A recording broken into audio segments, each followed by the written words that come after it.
Elizabeth Harvest came from the tale of Bluebeard, the old French folk tale of Bluebeard, which is a story that I've always been curious about. Bluebeard, I guess, is not as well known in the United States. Here you say Bluebeard, and people go, Blackbeard, the pirate? You go, no, Bluebeard. In South America, which is where I'm from, and in Europe, Bluebeard is like saying Little Red Riding Hood.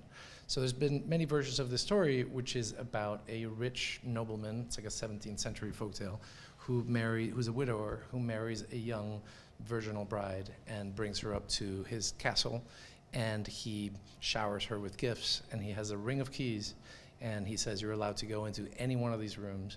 And she says, and what about this key? This one last key, and he says, that's the one room you're not allowed to go into.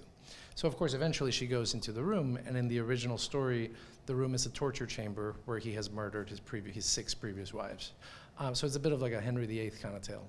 But what's always really interesting to me about the story is that he's portrayed as a sympathetic villain, as in like, you lied to me, so now unfortunately I have to kill you, which I always found really odd, really curious. And there's something in that to me goes back to many stories all the way back to the Garden of Eden, which is there's all these stories where if the woman gains knowledge, men go crazy. And I always thought, that's interesting. Maybe there's something that, I can use that, in there for a movie.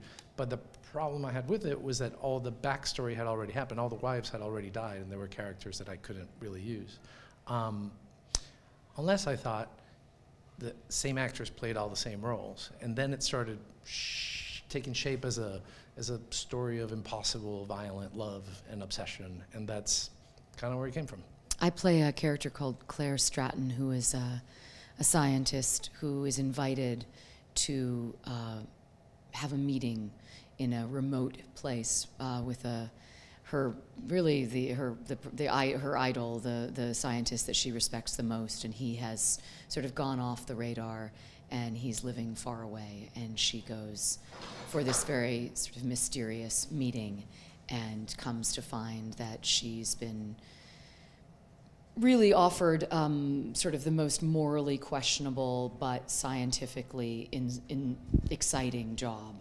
And without giving anything away, it gets very complicated. And so when we're introduced to her, we know very little about her. And I was intrigued by somebody who does not wear their heart on their sleeve at all, but really has always looked at the world with a very scientific eye, and now is dealing with matters of the heart, and she doesn't know quite how to do that, and that was an interesting challenge for me.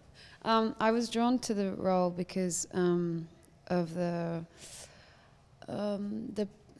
power of the character. There's a lot that, she has a pretty amazing journey throughout the film from start to finish.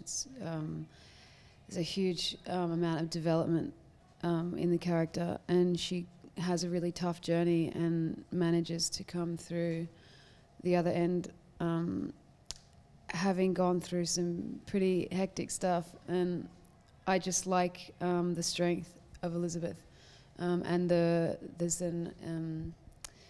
an enigmatic quality to Elizabeth that I also like. There's a part of her that you never really get to know, so she's always kind of like this ethereal being or something. It's a very scary tale. The notion of the person you love going insane and wanting to kill you, that should resonate with everyone. Doesn't matter what time we're in.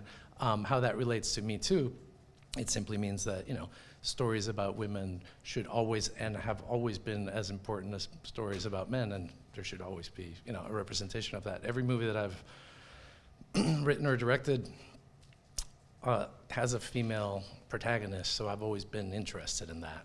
But I think that might be simply a matter of I come from a different country where that's not a rare thing. It's just in Hollywood for a very long time it's been a rare thing to have a female protagonist, but the rest of the world is totally fine with those stories.